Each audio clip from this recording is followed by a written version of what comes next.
ಇಲ್ಲಿ ಅದರ ಜೊತೆಗೆ ಅಮೃತ್ ಪವಾರ್ ಅವರು ವೇದಿಕೆ ಮೇಲೆ ಬರಬೇಕಾಗಿ ಅವರಲ್ಲಿ ಗುಂಡಪ್ಪ ಸಂಗಂಕರ್ ಅವರು, ನಮ್ಮ ರಾಠೋಡ್ ಸರ್ ಅವರು ಎಲ್ಲರೂ ಕೂಡ ಆ ಒಂದು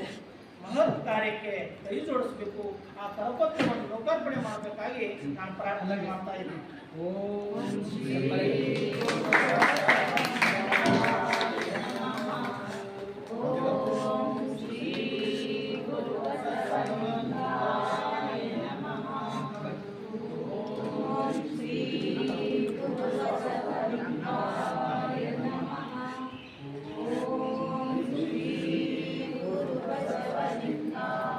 सुंदर क्लैप गो सुंदर बढ़िया ब्यूटीफुल ब्यूटीफुल ब्यूटीफुल बसवा क्लैप्स गो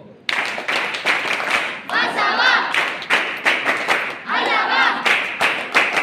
जन्मस्वा जन्मस्वा जन्मस्वा ಎಲ್ಲರಿಗೂ ಶುಭ